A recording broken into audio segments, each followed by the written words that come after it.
Hello everyone, welcome to UPSC unstoppables. हमारी art and culture की इस सीरीज में ये है एपिसोड 3, जिसमें हम एनसीईआरटीज के through art and culture cover कर रहे हैं। हमारी लास्ट एपिसोड्स में हमने इंडस वैली का आर्ट डिस्कस किया। उसके बाद पोस्ट मौर्यन माफ कीजिए, मौर्यन आर्ट जो है उसके बारे में चर्चा की। आज का जो हमारा टॉपिक है वो होगा post Mauryan art. Post modern art जो है इसमें आपको केव आर्किटेक्चर भी मिलता है और काफी सारे स्कल्पचर्स भी देखने को मिलते हैं। उन्हें हम एक एक करके डिस्कस करेंगे। पर सेशन स्टार्ट करने से पहले यहाँ पर एक अहम जानकारी।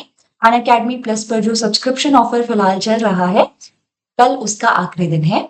19,999 में आप अन अकेडमी प्लस का सब्सक्रिप्शन लेके कोर्सेज बैचेस के थ्रू अपनी यूपीएससी की प्रिपरेशन जो है उसे स्टार्ट कर सकते हैं। ये ऑफर सिर्फ कल तक वैलिड है, तो कल से पहले आप यहाँ पे सब्सक्रिप्शन ले लें। और इस ऑफर को अवेल करने के लिए आप रेफरल कोड ERTI1702 का इस्तेमाल कर सकते हैं। ठीक है, तो ये एक छोटी सी जानकारी थी। एंड अब हम हमारे टॉपिक की तरफ लौटते हैं। जैसे मैंने आपको कहा कि पोस्ट मॉडर्न पीरियड जो है उसमें आपको केव आर्किटेक्चर और स्कल्पचर्स देखने को मिलेंगे। आज का जो हमारा एपिसोड है इसमें हम स्कल्पचर्स पे फोकस करने वाले हैं। एज वी ऑल नो कि हमारी इंडिया का जो आर्ट है वो हमारे इंडिया में डेवलप होने वाली जो फिलोसफीज हैं उससे बहुत ज्यादा इंस्पायर्ड था। हमें बुद्धिस्ट आर्ट आर्किटेक्चर दिखता है, जैनिज्म से जुड़ा हुआ आर्ट आर्किटेक्चर दिखेगा, हिंदुज्म से जुड़ा हुआ आर्ट आर्किटेक्चर आप देखेंगे। तो आखिर पोस्ट मॉडर्न पीरियड में यहाँ पे जो परिवर्तन आए वो हमें आर्ट में रिफ्लेक्ट होते दिखते हैं। अगर आपको याद हो तो मैंने मौर्यन पीरियड में आपको सिंबॉलिक आर्ट दिखाया था बुद्धिज्म से जुड़ा हुआ, जहां पर हमें गौतम बुद्ध की मूर्तियां नजर नहीं आई। लेकिन पोस्ट मौर्यन पीरियड में कुषाण के समय में महायान बुद्धिज्म आया। और महायान बुद्धिज्म का एक आइडिया क्या था कि यहाँ पे गौतम बुद्ध जो है वो कोई आम व्यक्ति नहीं है, बल्कि वो तो भगवान थे और उनकी मूर्तियां बनानी चाहिए और उन मूर्तियों की पूजा भी होनी चाहिए। तो जहां बुद्धिज्म में हमें गौतम बुद्ध से जुड़े हुए सिंबल्स नजर आ रहे थे आर्ट में, जैसे कि लोटस, हॉर्स या फिर पीपल का पेड़, अब आपको पोस्ट मॉडर्न पीरियड में गौतम बुद्ध से जुड़ी हुई मूर्तियां देखने को मिलेंगी। हम यहाँ पे बात करेंगे गांधर, मथुरा और अमरावती स्कूल ऑफ आर्ट के बारे में। पहले मैं आप ये जो स्कल्पचर्स की मूर्ति कला की शैलियां हैं इन्हें मैप पे थोड़ा सा दिखा देती हूँ। उसके बाद हम यहाँ इस पे डिस्कशन स्टार्ट करेंगे। हमेशा की तरह रट्टा नहीं मारना, पहले चीजों को समझना है और उसके बाद उससे जुड़े हुए इंपॉर्टेंट फैक्ट्स को नोट डाउन करना है। ठीक है, तो पहले तो मैप जो है उस पे देख लेते हैं कि हम कहाँ की बात कर रहे हैं, ये किस एरिया की, कौन से रीजन की बात हो रही है। मैं यहाँ पर रफ मैप बना रही हूँ।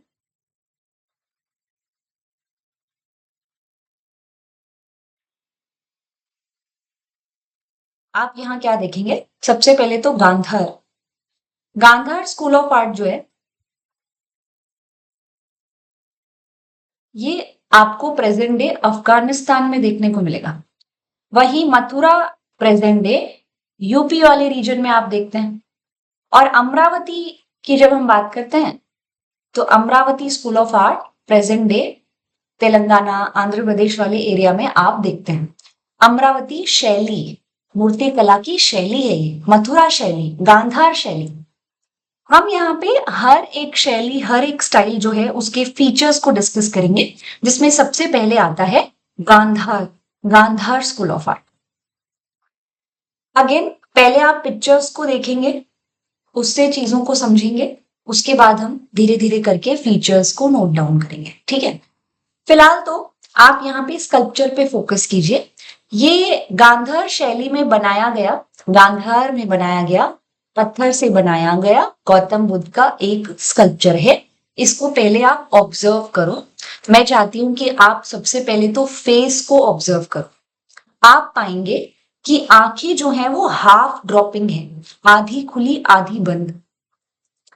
फेस जो है उसके ऊपर बहुत ही हैप्पी एक्सप्रेशंस हमें नजर नहीं आ रहे, थोड़े से सैड या फिर कंपैशन से भरे हुए, करुणा से भरे हुए इमोशंस हमें इनके फेस पे नजर आ रहे हैं। इनके हेयर्स को अगर आप देखोगे तो ये कर्ली दिखाई दे रहे हैं, घुंघराले बाल दिखाई दे रहे हैं। इसी तरह से मैं आपको इसी शैली के कुछ और स्कल्पचर्स भी दिखाती हूँ ताकि हम ये समझ पाए कि ये फीचर्स जो हैं ये कॉमन फीचर्स हैं गांधर स्कूल के, ये हर मूर्ति में आपको दिखेंगे। जैसे यहाँ पर देखिए, ये भी गांधर शैली का स्कल्पचर है। इसमें भी फेशियल एक्सप्रेशंस जो है वो बहुत ही डिलाइटेड नहीं है, बहुत हैप्पी नहीं है, करुणा से भरे हुए, कंपैशन से भरे हुए एक्सप्रेशंस हैं। आंखें देखिए आप पूरी तरह से खुली नहीं है, वाइड ओपन नहीं है, half close half open. Hairs यहाँ पर भी हमें कर्ली ही नजर आ रहे हैं। ऐसे ही कुछ और उदाहरण देखिए। अगेन ये गांधर शैली का स्कल्पचर है। इसमें भी फेशियल एक्सप्रेशंस पे एक सैडनेस, आंखें आधी खुली आधी बंद है, हेयर्स यहाँ पर भी हमें कर्ली ही दिख रहे हैं। ये मार्बल में आपको गौतम बुद्ध का स्कल्पचर का हेड दिखेगा जिसमें again half eyes open half close, facial expressions बहुत डिलाइटेड, बहुत खुश नहीं है, और यहाँ पे हेयर्स अगेन कर्ली। अब मैं चाहती हूँ कि आप कपड़ों के ऊपर फोकस करो, जो कपड़े यहाँ पर गौतम बुद्ध के शरीर पर दिखाए गए हैं। ये कपड़े जो है इनमें आपको सिलवटें देखने को मिलेगी, इस तरीके से ड्रेपरी सिलवटें हम देख सकते हैं, ये काफी क्लियरली विजिबल है। यहाँ पर भी आप देखें, इस तरह से सॉलिड सिलवटें जो है वो दिखाई गई है कपड़े के ऊपर। मतलब कितना काम किया गया होगा कि कपड़ों की सिलवटों को भी पत्थर पे कार्व किया गया है। इसी तरह से यहाँ पर भी वही चीज हमें नजर आ रही है। तो गांधर शैली के जो स्कल्पचर्स हैं, जब हम इनकी बात करते हैं तो ये जो गांधर शैली के स्कल्पचर्स हैं इनमें ये फीचर्स आए कहाँ से, जिसमें आपको शार्प फेशियल फीचर्स दिख रहे हैं, कर्ली हेयर्स दिख रहे हैं, आपको कपड़ों में सिलवटें दिख रही है। एक्चुअल में गांधार जो है वो प्रेजेंट डे अफगानिस्तान वाले रीजन में है। एंड ये जो रीजन था यहाँ पे बहुत लंबे समय तक ग्रीक्स रहे हैं। ऑब्वियसली वहां से एलेक्जेंडर ने अटैक किया था और उस रीजन को उसने कैप्चर किया था, और उस रीजन में बहुत लंबे समय तक ग्रीक पॉपुलेशन रही। तो ग्रीक्स जो है उनका जो आर्ट है, मूर्ति बनाने की जो कला है, उसके फीचर्स आपको गांधार शैली में ऐड होते हुए दिखेंगे। और ये एक बहुत नेचुरल प्रोसेस होती है, क्योंकि जब लोग ट्रैवल करते हैं, नई जगह पे जाते हैं, तो वो अपने साथ अपना कल्चर, बिलीफ, फूड प्रैक्टिसेस सब कुछ लेके जाते हैं। जिस नई जगह वो जा रहे हैं वहां से भी बहुत कुछ अडॉप्ट करते हैं और उस नई जगह को भी बहुत कुछ देते हैं।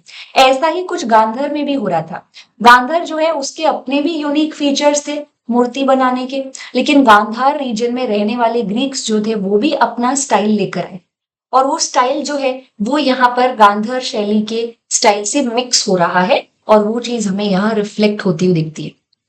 जैसे आप यहाँ पे सिमिलैरिटी देख पाओगे, ये जो स्कल्पचर आप देख रहे हैं स्क्रीन पे, यहाँ पे जो स्कल्पचर आप देख रहे हैं, इससे आप गौतम बुद्ध की इस मूर्ति को कंपेयर कर सकते हैं। ये जो स्कल्पचर है, स्कल्पचर बी मान लीजिए, ये स्कल्पचर हेलेनिस्टिक स्टाइल का स्कल्पचर है, यानी कि ग्रीक स्टाइल का स्कल्पचर है। ग्रीक्स जो है वो इस प्रकार के स्कल्पचर मूर्तियां बनाते थे। इसमें भी आपको कपड़ों में सिलवटें दिख रही हैं, आपको इसमें कर्ली हेयर्स दिख रहे हैं, आपको फेशियल फीचर्स जो है वो काफी शार्प दिख रहे हैं। वैसा ही कुछ गांधार शैली में भी आ गया समय के साथ खुद। तो गांधार शैली की जब हम बात करते हैं तो गांधार शैली का सबसे महत्वपूर्ण फीचर क्या है, आपको इसमें ग्रीक्स का प्रभाव देखने को मिलता है। ये पूर्ण रूप से इंडिजीनियस नहीं है, इसके ऊपर फॉरेन इन्फ्लुएंस हमें नजर आता है, राइट। इसी के साथ आप यहाँ पे गौतम बुद्ध का स्कल्पचर जो देखोगे ना, तो उनके जो फेशियल एक्सप्रेशंस हैं वो बहुत ही हेवनली दिखाए गए हैं, कंपैशन से भरे हुए। गौतम बुद्ध को यहाँ पे स्पिरिचुअल फेशियल एक्सप्रेशंस के साथ दिखाए गए हैं, मेडिटेट करते हुए, हाफ क्लोज्ड आईज के साथ, कंपैशन से भरे हुए फेस के साथ। ये गांधार शैली जो थी, ये गांधार शैली उस समय में आई जब महायान बुद्धिज्म का जन्म हुआ। और ये कौन सा समय था? ये था कुशांस का समय। तो गांधार शैली के फीचर्स क्या क्या हम नोट करेंगे? सबसे पहले तो गांधार शैली प्रेजेंट डे अफगानिस्तान वाले रीजन में आपको दिखेगी। ये पूरी तरह से इंडिजीनियस नहीं है, इसमें ग्रीक्स का इन्फ्लुएंस हमें देखने को मिलता है, ठीक है। ये पॉइंट आपको यहाँ पे नोट करना है। अलॉन्ग विद दैट यहाँ पर गांधार शैली जो है उसमें सिर्फ बुद्धिज्म थीम पर ही स्कल्पचर पाए गए हैं। इस पर्टिकुलर स्कूल ऑफ आर्ट में सिर्फ बुद्धिज्म के ऊपर ही स्कल्पचर बनाए गए हैं। गौतम बुद्ध या बोधिसत्वास जो है उन्हीं के स्कल्पचर्स आपको इस शैली में, इस आर्ट में देखने को मिलेंगे, और कोई रिलीजन जो है उससे जुड़े हुए स्कल्पचर्स इसमें नहीं है। राइट, इसी के साथ हम यहाँ पे गौतम बुद्ध जो है उनको उनको किस तरह से दिखाया गया है, हेवनली स्पिरिचुअल दिखाया गया है, ये बातें भी हम यहाँ देख सकते हैं। अलॉन्ग दैट जब हम रॉ मटेरियल की बात करते हैं तो रॉ मटेरियल में मार्बल का भी इस्तेमाल किया गया है। इसी तरह से ब्लूइश ग्रे कलर का जो स्टोन है उसका इस्तेमाल भी यहाँ पे किया गया है। तो ये कुछ फीचर्स हैं जो गांधार शैली के हैं जिन्हें आपको याद रखना है। ठीक है, ये जो आप यहाँ पे देख रहे हो वन, ये उष्णिशा है, इसे उष्णिशा कहते हैं। इसी तरीके से गौतम बुद्ध जो है उनके ईयर्स को, उनके कानों को एलोंगेटेड दिखाया गया है, जैसा आप यहाँ पे देख पा रहे हैं। ये आप कई जगह देखोगे, जैसे यहाँ पर भी आप ईयर्स देखिए, यहाँ देख सकते हैं, आप यहाँ देख सकते हैं, मतलब ये एक्चुअल में ये टूट गया है। इस साइड ध्यान दोगे तो आपको यहाँ पे ये लॉन्ग ईयर दिखेगा। लॉन्ग ईयर्स जो होते हैं वो विजडम की भी निशानी होते हैं। Along with that in long years में जो ईयर लॉब है उसमें आपको ये पियर्सिंग दिख रही है, लेकिन उसमें कोई ज्वेलरी नहीं है। ये इस बात को भी दर्शाता है कि गौतम बुद्ध पहले एक राजा हुआ करते थे, युवराज थे वो, लेकिन उसके बाद उन्होंने वो सारी चीजें छोड़ दी और उसके बाद वो यहाँ पे बुद्धिज्म या स्पिरिचुअलिटी के रास्ते पे चले जाते हैं। तो ये ईयरलोब जो एम्प्टी दिखाया जाता है ये उस त्याग को भी दर्शाता है, और इन ईयरलोब्स को इस तरह से खींचा हुआ दिखाना विजडम को भी दर्शाता है।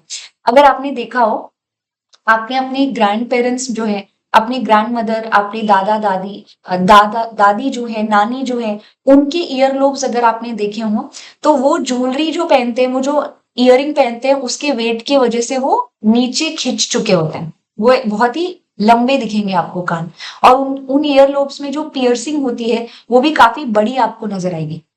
तो वो क्या है, दादी नानी जो है, इतने वर्षों का जो विजडम है, वो जो उन्होंने गेन किया है, वो कहीं ना कहीं उन सभी फीचर्स में नजर आ रहा है, उनकी उम्र नजर आ रही है उसमें।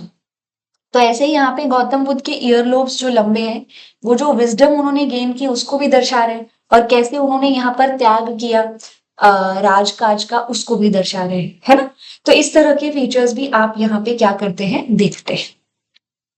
अब हम थोड़ा सा मथुरा की तरफ चलेंगे, लेकिन मथुरा जो है उसको पढ़ने के लिए आपको गांधार से उसका कंपैरिजन करना जरूरी है। तो एक तरफ मैंने गांधार शैली का स्कल्पचर रखा है और दूसरी तरफ आप मथुरा शैली का स्कल्पचर देख रहे हैं। फर्स्ट एंड फॉरमोस्ट आप यहाँ पे गौतम बुद्ध जो है उनके फेशियल एक्सप्रेशंस पर अगर ध्यान देंगे, मैं दूसरा कलर यूज करती हूँ, फेशियल एक्सप्रेशंस पे अगर आप फोकस करोगे तो आपको यहाँ पे उनका फेस बहुत ही डिलाइटेड दिखेगा, बहुत ही हैप्पी फेस आपको देखने को मिलेगा। इसी के साथ साथ उनके जो बाल हैं वो कर्ली नहीं है, कपड़ों के ऊपर ड्रेप भी नजर नहीं आ रहा है। कपड़े जो हैं वो यहाँ पे जिस लेवल की सिलवटें हमें गांधार शैली में नजर आती है वैसे आप मथुरा में नहीं देख सकते, बल्कि मथुरा शैली में तो ऐसा लग रहा है सेमी ट्रांसपेरेंट दिखाया गया है कपड़ों को। सजावट भी ज्यादा है यहाँ पर, जहां हमें हेलो जो पीछे विजडम की लाइट हेलो जो है वो प्लेन दिख रहा है, वही यहाँ पर आप उसको डेकोरेटेड देखेंगे, सजा हुआ देखेंगे। नॉट ओनली दिस, यहाँ पे गौतम बुद्ध जो है उनको अकेले नहीं दिखाया गया, बल्कि उनको यहाँ पे बोधिसत्व जो है उनके साथ दिखाया गया है, वज्रपाणी पद्म पानी के साथ दिखाया गया है। मटेरियल में भी अंतर है, यहाँ पर ब्लूइश ग्रे कलर का स्टोन है, मार्बल है, वहीं यहाँ आप रेड सैंडस्टोन जो है वो देख पा रहे हैं। मैं चाहती हूँ पहले आप चीजें देखें, रट्टा मारने से बेटर होता है विजुअल मेमोरी क्रिएट कीजिए, ठीक है। तो यहाँ पर मथुरा शैली से जुड़ी हुई कुछ इन बातों को नोट किया जा सकता है। अब हम डिस्कशन स्टार्ट करेंगे। पहली बात, मथुरा स्कूल ऑफ आर्ट जो आप यहाँ पर देख रहे हैं ना, ये पूरी तरह से इंडिजीनियस है, इंडियन है ये। इसके ऊपर किसी तरह का बाहरी प्रभाव, बाहरी इन्फ्लुएंस नहीं दिखता, जैसा हमने गांधार शैली में देखा था। इसी के साथ साथ रेड सैंडस्टोन का भी काफी ज्यादा इस्तेमाल हम यहाँ मथुरा स्कूल में देख सकते हैं। गौतम बुद्ध की आंखें जो है वो हाफ क्लोज हाफ ओपन नहीं दिखाई गई हैं, सैड एक्सप्रेशन नहीं है, आईज वाइड ओपन है, along with that happy expressions आपको दिखेंगे। तो ये जो स्कल्पचर है ये लेस स्पिरिचुअल आप देखोगे। शरीर जो है वो भी मस्कुलर दिखाया गया है। यहाँ पर अगर आप गौतम बुद्ध का शरीर देख रहे हैं तो वो बहुत ही मस्कुलर दिखाया गया है, काफी हेवी दिखाया गया है गांधार के मुकाबले। ठीक है, ये भी कुछ इंपॉर्टेंट फीचर्स हैं जो मथुरा में हमें नजर आते हैं। मथुरा में ज्यादा ऑर्नामेंटेशन किया गया है, ज्यादा साज सजावट जो है वो हमें यहाँ पर देखने को मिलती है।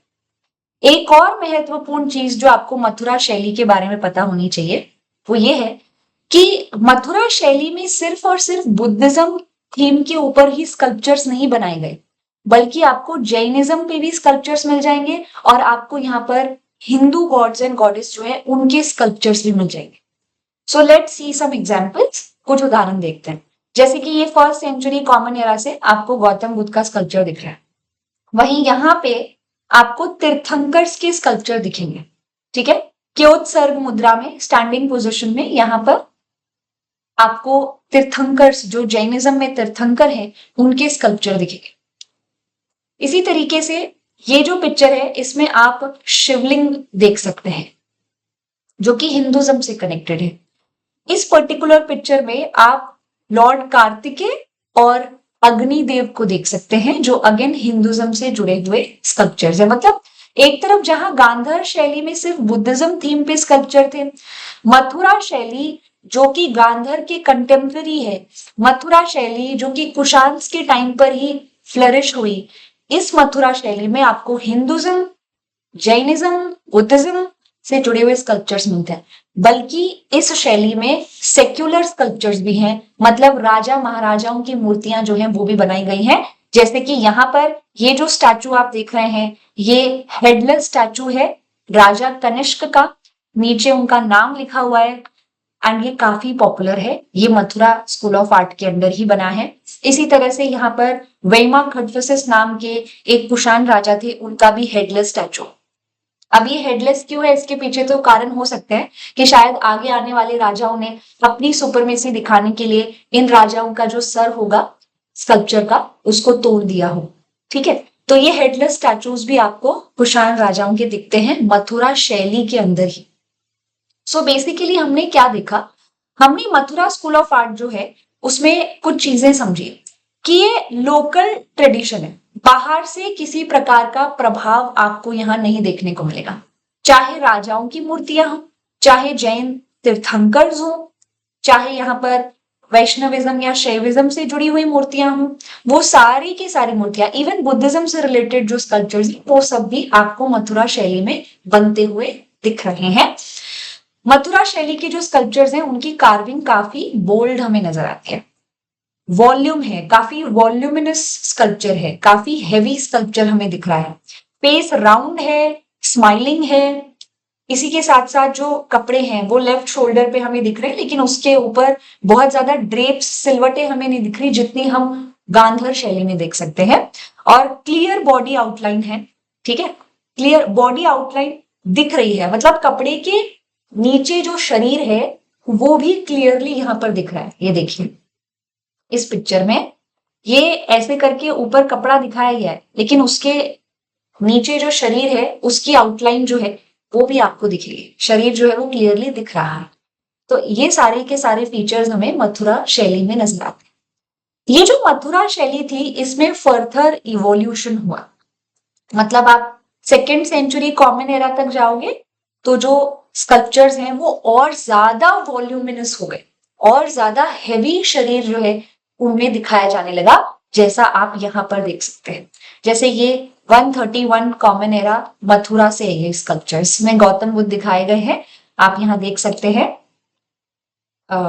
ये जो मुद्रा है ये कौन सी मुद्रा होती है, अभय मुद्रा। अभय मुद्रा में आप उन्हें देख सकते हैं। जब आप फोर्थ सेंचुरी तक आते हैं, फिफ्थ सिक्स सेंचुरी तक आते हैं तो जो स्कल्पचर्स हैं वो और ज्यादा साइज में बड़े मैसिव स्कल्पचर्स बनाए जाने लगे। तो ये एक स्कल्पचर का उदाहरण है, स्टैंडिंग गौतम बुद्ध को स्टैंडिंग पोजीशन में दिखाया गया है, रेड सैंडस्टोन का बना है, मथुरा से है और गुप्ता पीरियड का है। तो मथुरा के जो स्कल्पचर्स हैं वो समय के साथ इवॉल्व हुए हैं, उनको और मैसिव दिखाया जाने लगा। कपड़ा जो है उसको यहाँ पे शरीर से अलग दिखाने की बजाय शरीर का ही हिस्सा दिखाया गया। इस तरह के फीचर्स आपको फर्दर मथुरा के स्कल्पचर्स में आगे के समय में देखने को मिलेंगे। लेकिन आगे के समय में यानी कि 5th-6th सेंचुरी में मथुरा शैली तो चल ही रही थी, प्रचलित थी ही, कुछ और शैलियां भी यहाँ पर सामने आई, जैसे कि सारनाथ या फिर कौशुंबी स्कूल ऑफ आर्ट। तो ये जो समय है 5th-6th सेंचुरी का, इसमें मथुरा तो कंटिन्यू कर ही रहा है as a school of art, लेकिन सारनाथ या कौशुंबी स्कूल ऑफ आर्ट एक नई शैली के रूप में जन्म लेता है। जहां मथुरा जो है उसमें वही चीजें दिख रही थी, ड्रेपरी वगैरह, थोड़े बहुत कपड़े जो है वो विजिबल है, उसके नीचे बॉडी की आउटलाइनिंग क्लियरली विजिबल है, डेकोरेटेड हेलो आपको नजर आएगा। वहीं सारनाथ स्कूल ऑफ आर्ट जो है उसमें ट्रांसपेरेंट ड्रेपरी है जो दोनों साइड से शोल्डर को कवर कर रही है, जबकि मथुरा में हमने एक तरफ से शरीर जो है उसको कवर देखा। ठीक है, हेलो जो है वो भी आपको काफी सिंपल दिखेगा सारनाथ में, लेस ऑर्नामेंटेशन के साथ। अब आप कहेंगे ये स्कल्पचर कहाँ का है, तो ये मथुरा शैली का स्कल्पचर है जो लेटर फेज में 5th-6th सेंचुरी में आप देखेंगे, जिसमें जो शरीर है आप देख रहे हैं शरीर कैसे चेंज हो रहा है, कैसे एक परिवर्तन यहाँ पर आ रहा है। हमने गांधार शैली में सटल बॉडी देखी, मथुरा शैली जो है उसमें आप क्या देख रहे हो, उसमें जो शरीर है वो बहुत मैसिव दिखाया जाता है, बहुत ही मस्कुलर दिखाया जाता है, एकदम हेवी मसल्स दिखाए जाते हैं। लेकिन वहीं जब आप सारनाथ शैली में आते हैं तो शरीर जो है वो लीन दिखाया जा रहा है, शरीर जो है बॉडी जो है उसको लीन दिखाया जा रहा है। इवन मथुरा शैली में भी लेटर फेज में 6th सेंचुरी के एंड तक आते आते शरीर जो है वो लीन आपको दिखेगा।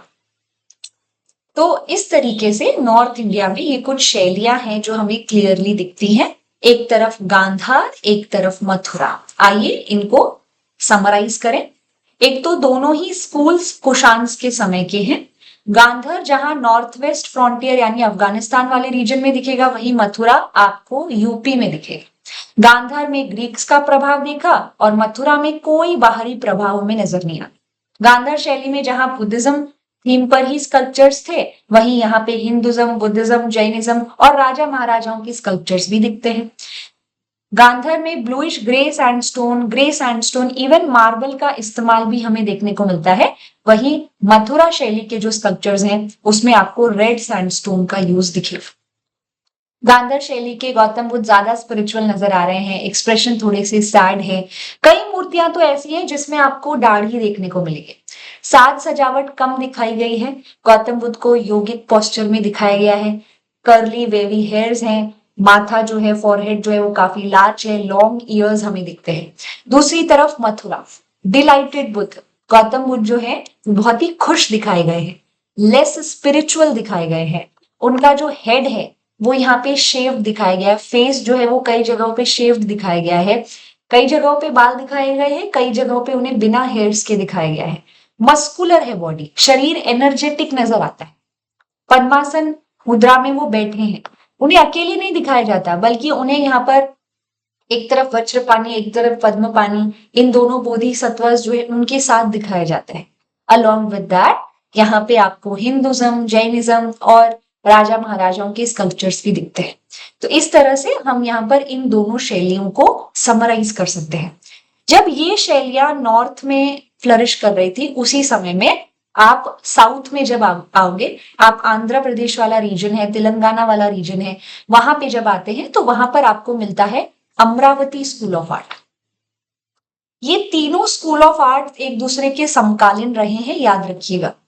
जहां गांधार और Mathura school of art Kushans के अंडर फ्लरिश कर रहा है, वहीं अमरावती स्कूल ऑफ आर्ट सातवाहन्स के अंडर आपको फ्लरिश करता हुआ दिखेगा। सातवाहन्स जो डेक्कन में रूल कर रहे थे उनके अंडर आपको दिखेगा।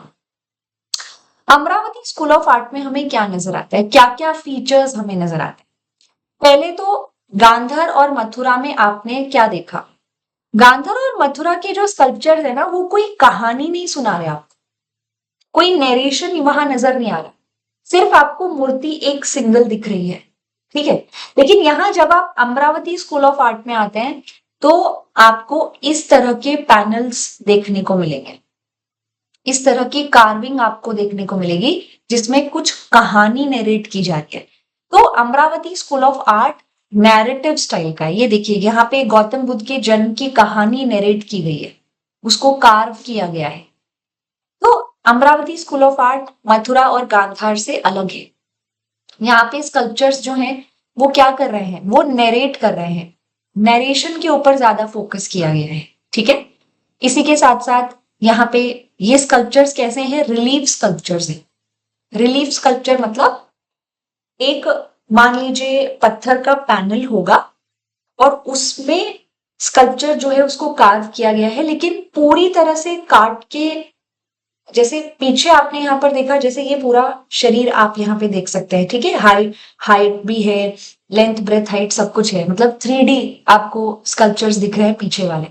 यहाँ पर क्या है, ये कार्विंग्स एक पैनल से बाहर आ रही है, इनको 3D बनाने की कोशिश की जा रही है हाई रिलीफ की मदद से, पर ये पूर्ण रूप से 3D है नहीं। यहाँ पे आपको मार्बल का यूज काफी ज्यादा देखने को मिलेगा। Okay. Amravati school of art में ऑब्वियसली वॉल्यूमाइज किया गया है शरीर को ताकि वो 3D लगे, जैसे आप देख सकते हैं। इसी तरीके से एंगुलर बॉडीज हैं, फिगर्स ओवरलैप कर रहे हैं एक दूसरे को, वो तो आपको पिक्चर में भी नजर आ रहा होगा। यहाँ पे कई स्कल्पचर्स मोस्टली त्रिभंग पोस्चर में, 3 बेंड, एक नेक के ऊपर आपको दिखेगा, एक हिप पर और एक नी पर, ट्राई बेंड पोजिशन में कई स्कल्पचर्स आपको नजर आ जाएंगे। तो अमरावती स्कूल ऑफ आर्ट अलग कैसे है, इसमें नरेशन है, इसमें कहानी नरेट करके दिखाई जा रही है। ऐसे सोलो सिंगल स्कल्पचर नहीं बना दिया गया है जिसकी कहीं पर स्थापना कर दी जाए, बल्कि इसमें कुछ कहानी नरेट की जा रही है। पत्थर के ऊपर इस तरह के पैनल जो है वो कार्व किए गए। अमरावती से थोड़ा सा आप आसपास दूसरी साइट्स पे जाओगे, जैसे कि नागार्जुन कोंडा या फिर गोली, तो वहां पर भी इसी तरह के पैनल्स आपको दिखेंगे। लेकिन ये जो पैनल है, इनके ऊपर जो कार्विंग है, आपको नहीं लगता कि ये कार्विंग कहीं ना कहीं इस कार्विंग के मुकाबले थोड़ी फ्लैट है? मतलब यहाँ पे जो कार्विंग है उसको, उसमें जो शरीर है उसको बहुत वॉल्यूमिनस नहीं दिखाया गया है, या फिर ये हाई रिलीफ कार्विंग नहीं है। ठीक है। थोड़ी और ज्यादा कटाई गोलाई की आवश्यकता है। डेप्थ जो है स्कल्पचर्स की लो है, जिसकी वजह से ये स्कल्पचर आपकी अमरावती के मुकाबले थोड़े फ्लैट हमको दिख रहे हैं। ठीक है, ऐसा हम पाएंगे। तो नागार्जुन कोंडा और गोली में ऐसा नजर आता है। कुछ साइट्स हैं जैसे कि अमरावती, नागार्जुन कोंडा, गुंतापल्ले, इन साइट्स में इस प्रकार के गौतम बुद्ध के free standing alone independent sculptures जो है वो भी देखने को मिलते हैं। अब ये जो स्कल्पचर है, इसका जो स्टाइल है, इसको आप गांधर या मथुरा की शैली में नहीं डाल सकते, ये अमरावती स्कूल ऑफ आर्ट के अंडर ही आएंगे। लेकिन ये इंडिपेंडेंट बुद्धा इमेज, अब आप कहोगे कि आप तो कह रही थी कि नरेशन है, स्टोरी नरेशन है, ऐसे सिंगल स्कल्पचर है ही नहीं, तो ये एक एक्सेप्शन के रूप में आपको मिलता है। अदरवाइज नॉर्मली यहाँ पर अमरावती स्कूल ऑफ आर्ट में आपको ऐसे पैनल्स देखने को मिलेंगे जिसके ऊपर कुछ ना कुछ स्टोरी नरेट करके दिखाई गई होगी, कार्व की गई होगी। जैसे आपको सांची के तोरण पे नजर आता है, सांची के तोरण के ऊपर जो जातक कथाएं नरेट की गई हैं वही आपको यहाँ पे देखने को मिलेंगी। उसी तरह का यहाँ पर सीन जो है वो हमें दिख रहा है। जातक स्टोरीज है, गौतम बुद्ध का जन्म है, उसका निर्वाण प्राप्त करना, उसके बाद आइडियाज को स्प्रेड करना, उससे जुड़ी हुई जो भी कहानियां हैं वो इस तरह के पैनल्स पे बनाई गई है। बेसिकली ये पैनल है क्या, तो हमने हमारे लास्ट एपिसोड में स्तूप जो है उसके बारे में पढ़ा था। तो अमरावती में भी एक स्तूप हुआ करता था, और ये जो अमरावती का स्तूप है इसको तो महाचैत्य कहते थे। महाचैत्य, इतना बड़ा स्तूप था ये। इस स्तूप के चारों तरफ भी वेदिका आपको नजर आएगी, जो कि बाउंड्री होती है। ये स्तूप होता है, इस स्तूप के चारों तरफ आपको ऐसे करके वेदिका जो है वो देखने को मिलेगी। ठीक है। इस वेदिका के ऊपर आपको ये कार्विंग्स दिखती हैं, जैसे कि सांची के स्तूप में हमें देखने को मिलती हैं। लेकिन सांची के स्तूप के मुकाबले अमरावती के स्तूप की हालत काफी खराब है, क्योंकि ये ब्रिटिशर्स के हाथों चढ़ गया। ब्रिटिशर्स जो थे वो इन सब पैनल्स को धीरे धीरे करके अपनी शिप्स में लाद के अपने देश ले गए, अपने गार्डन्स में सजाने के लिए। थोड़े बहुत ये जो वेदिका तोरण के ऊपर के थोड़े बहुत जो पैनल्स बचे हैं, कार्व्ड पैनल्स, वो म्यूजियम में रखे हैं, और उसी के कुछ एग्जाम्पल्स आप यहाँ पे स्क्रीन पर देख सकते हो, जैसे कि ये। So this is Amravati school of art. तो अमरावती स्कूल ऑफ आर्ट में क्या क्या याद रखना है?